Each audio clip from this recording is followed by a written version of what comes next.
আকাশে বতাহে হৰি গুণনাম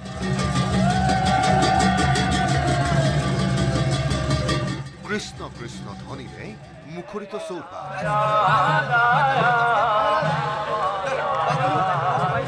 বাপ বান্ধৱৰ অমিয়া সমন্বয় আই মাতৃৰো অশেষ উল্লাস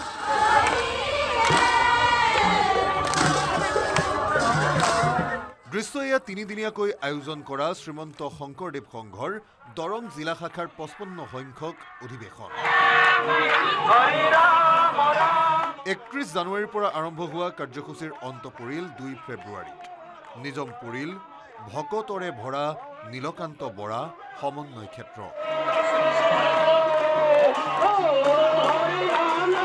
শ্ৰীমন্ত শংকৰদেৱৰ আদৰ্শক আধাৰ কৰি প্ৰতিষ্ঠিত দৰং জিলা শাখাই অতিক্ৰম কৰিলে 55টা বৰ্ষ জিলা শাখাই আয়োজন কৰা কাৰ্যসূচীত অজস্ৰ ভকতৰ সমাগম মঙলদৈৰ ঔতলাত অনুষ্ঠিত অধিৱেশনত ৰূপায়িত হ'ল বিভিন্ন কাৰ্যসূচী বাপ বান্ধৱৰ হৰিধ্বনি আই মাতৃৰ উৰুলিৰে উত্তোলিত হ'ল ধৰ্মধ্বজা ঔতলা অধিৱেশনত অংশগ্ৰহণ কৰিলে দৰং জিলাৰ প্ৰাথমিকসমূহে অনুষ্ঠানৰ লগত সংগতি ৰাখি উলিওৱা হ'ল সাংস্কৃতিক শোভাযাত্ৰা ঔতলাৰ গাঁৱে গাঁৱে বিয়পিল হৰিনামৰ দ্যুতি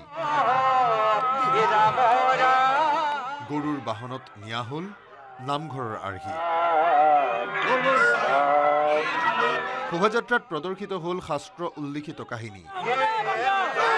অজস্ৰ মানুহৰ হৰ্ষধ্বনিৰে ৰঙিয়াল ঔতলা নীলকান্ত বৰা সমন্বয় ক্ষেত্ৰ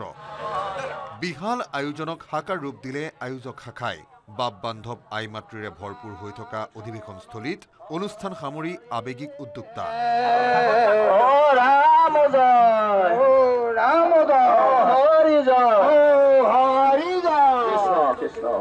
তাই দুখ লাগিব যে ইমান দিন আজি 3 দিন ধৰি আমি ভকতৰ যি পদধূলি পাইছিলোঁ আজি গোটেই ভকতখিনি আমাৰ পৰা গুচি যাব আমাৰ সেইটো বৰ দুখ লাগিব আমি এই ভকত সেৱা কৰোঁতে আমাৰ যি অপৰাধ হৈছে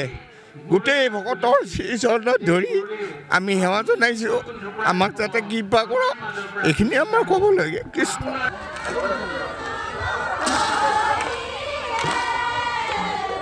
6 ফেব্ৰুৱাৰীৰ পৰা যোৰহাটত অনুষ্ঠিত হ'ব শ্ৰীমন্ত শংকৰদেৱ সংঘৰ মূল অধিৱেশন ব্যস্ততা বাঢ়িছে যোৰহাটতো মঙলদৈৰ পৰা Nabajyoti Mahanta report news 18 Assam north